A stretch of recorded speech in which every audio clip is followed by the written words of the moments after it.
اب دیکھیے قرآن کیا کہتا ہے، اگر بیٹی ایک ہو وَإِن كَانَتْ وَاحِدَةً فَلَهَا النِّصْفُ، اگر بیٹی ایک ہو تو اس کو آدھا ملنا چاہیے۔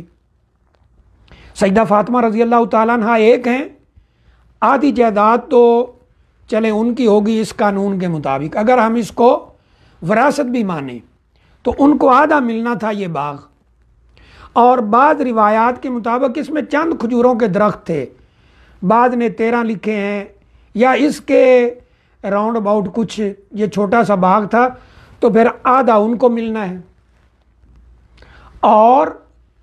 جو پیچھے بیویاں ہیں ان کے لیے قرآن کیا کہتا ہے،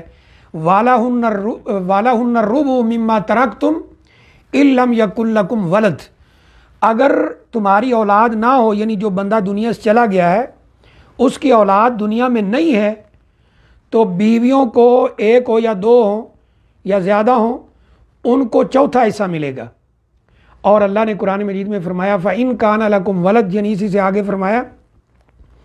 اگر تمہاری اولاد ہو فَلَهُنَّ الثُّمُنُ مِمَّا تَرَكْتُمْ، تو پھر ان کو 8واں حصہ ملے گا جو تم چھوڑ کے جا رہے ہو۔ تو اس قانون کے مطابق نبی اکرم صلی اللہ علیہ وسلم کی اولاد یعنی سیدہ فاطمہ رضی اللہ تعالیٰ عنہ دنیا میں موجود ہیں، آدھا ان کو ملے گا اور 8واں حصہ بیویوں کو ملے گا، اور جو باقی بچ جائے گا حدیث کے مطابق وہ سیدنا عباس رضی اللہ تعالیٰ عنہ کو ملے گا۔ اب سوچنے کی بات یہ ہے کہ یہ خالی سیدہ فاطمہ رضی اللہ تعالیٰ عنہ کا حق نہیں بنتا اگر ہم اس کو وراثت بھی تسلیم کریں، پھر یہ بیویوں کو بھی ملے گا۔ تو پھر حیرت کی بات ہے کہ سیدنا ابوبکر صدیق رضی اللہ تعالیٰ عنہ کی بیٹی سیدہ عائشہ رضی اللہ تعالیٰ عنہ ام المومنین وہ بھی اس مال کی وارث بنے گی، تو انہوں نے تو پھر اپنی بیٹی کو بھی محروم کر دیا۔ پھر یہ شور کیوں نہیں کیا جاتا کہ انہوں نے تو اپنی بیٹی کو بھی کچھ نہیں دیا۔ سیدنا عمر فاروق رضی اللہ تعالیٰ عنہ کی بیٹی نبی اکرم صلی اللہ علیہ وسلم کی زوجہ محترمہ ام المومنین حفصہ رضی اللہ تعالیٰ عنہ، ان کو بھی پھر انہوں نے محروم کر دیا، اپنی بیٹی کو بھی محروم کر دیا۔ تو اگر ہم اس کو وراثت بھی تسلیم کریں تو پھر یہ اس طرح تقسیم ہونا چاہیے۔ اور آخری اس میں پوائنٹ یہ بھی شامل کر لیں، کوئی یہ دعویٰ کر دے کہ نبی صلی اللہ علیہ وسلم نے اپنی زندگی میں سیدہ فاطمہ رضی اللہ تعالیٰ عنہ کو یہ باغ دے دیا تھا، تو پھر ہونا یہ کرنا پڑے گا وراثتی اصول کے مطابق کہ اگر واقعتاً سیدہ فاطمہ رضی اللہ تعالیٰ عنہ کو دے دیا تھا، یہ بھی بات ہم 1 منٹ کے تسلیم کریں، حالانکہ ایسی بات ہے نہیں، ایسا کوئی ثبوت موجود نہیں ہے، لیکن اگر 1 منٹ کے لیے تسلیم کریں تو پھر جب سیدہ فاطمہ رضی اللہ تعالیٰ عنہ دنیا سے چلی گئیں تو یہ باغ وہ حضرت علی رضی اللہ تعالیٰ عنہ جو ان کے شوہر ہیں ان کو ملنا چاہیے تھا، جیسے ابھی میں نے قرآن مجید کی آیت کریمہ پڑھی ہے کہ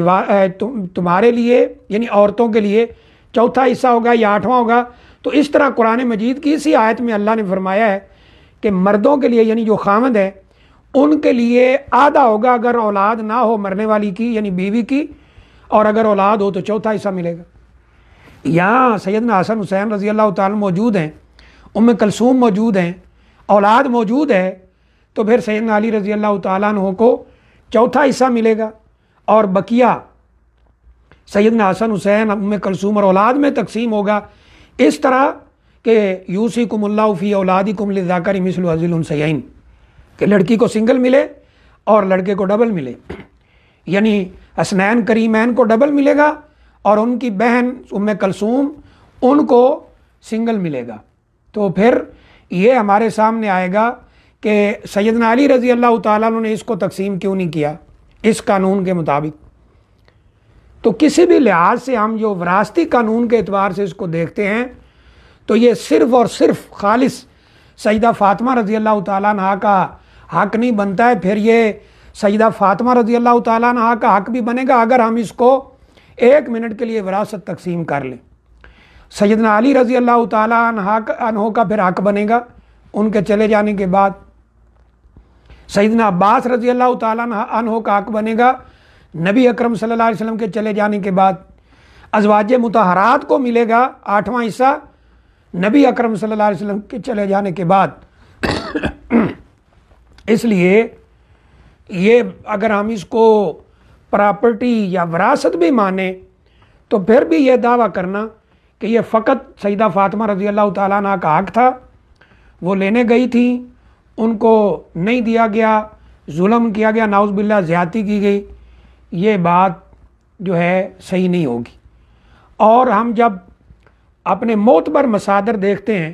تو جب نبی اکرم صلی اللہ علیہ وسلم کے چلے جانے کے بعد سیدنا ابوبکر صدیق رضی اللہ تعالیٰ عنہ خلیفہ بنے ہیں اور ان کے پاس سیدہ فاطمہ رضی اللہ تعالیٰ عنہ اس باغ کو لینے کے لیے گئی ہیں، یہاں تک بات بالکل صحیح ہے، لیکن انہوں نے جب وہ وہاں سے واپس آ گئیں اس لیے کہ یہ مجھے نہیں دیا گیا، تو سیدنا ابوبکر صدیق رضی اللہ تعالیٰ عنہ ان کے گھر تشریف لائے اور ان کو ساری بات سمجھائی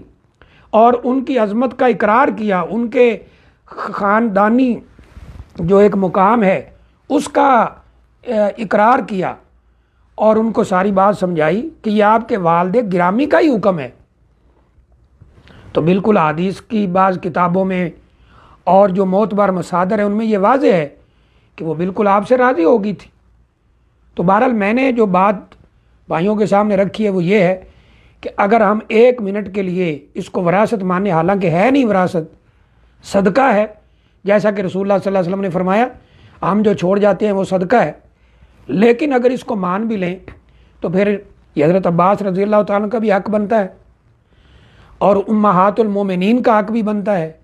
اور سیدہ فاطمہ رضی اللہ تعالیٰ عنہ کا بھی حق بنتا ہے، جبکہ حقیقت یہ ہے کہ یہ وراثت نہیں، یہ صدقہ تھا۔ اس لیے سیدنا علی رضی اللہ تعالیٰ عنہ جب خلیفہ بنے تو انہوں نے بھی اسے تقسیم نہیں کیا ہے۔